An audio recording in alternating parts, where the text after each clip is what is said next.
En attendant, on parle un peu des solutions. Certaines entreprises confrontées à cet absentéisme, elles ont décidé de réagir, elles ont regardé ce qu'il en était dans leur propre organisation et elles ont pris des initiatives. Regardez, reportage Lucas Ajdela, Chloé Guibert.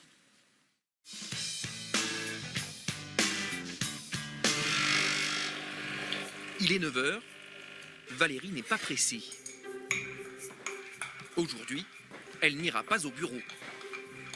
Comme 3 jours par semaine, elle travaillera de chez elle. J'ai installé un petit espace où je suis isolée et comme ça, s'il y a du monde à la maison, je les dérange pas et je ne suis pas dérangée. Aucun problème avec son employeur. Valérie est totalement libre de décider d'où elle travaille. C'est un management basé sur la confiance et donc on accorde beaucoup de confiance aux collaborateurs et on donne de l'autonomie aux collaborateurs. Laisser aux salariés le plus de liberté possible, c'est la solution trouvée par Christophe, le patron de Valérie, pour obtenir le meilleur de ses équipes. Combien de salariés sont présents aujourd'hui au bureau? Alors aujourd'hui, on est 6 personnes. Sur combien de salariés?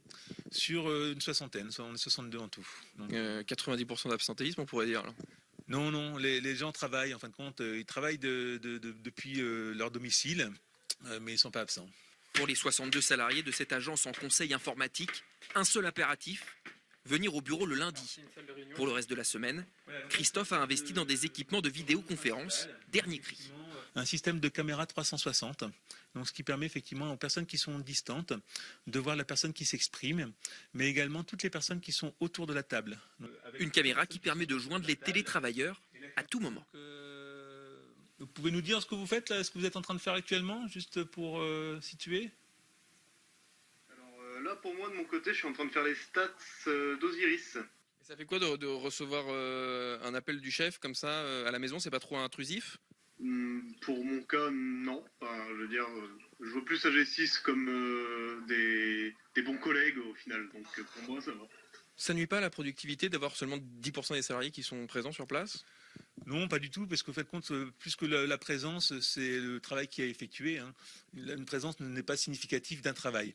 Donc ce que nous, on va mesurer derrière, c'est le travail effectivement effectué par les collaborateurs. Et puis, ce type de société a un nom, une entreprise libérée. Un concept inventé aux États-Unis dans les années 60. Le principe, un fonctionnement horizontal avec le moins de hiérarchie possible.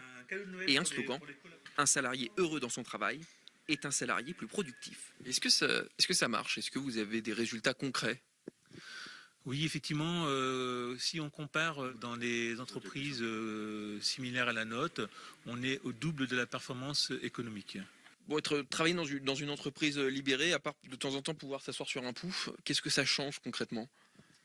De manière générale, je dirais que ça porte beaucoup plus d'autonomie, beaucoup plus de responsabilité. De l'envie le matin et une mentalité autre.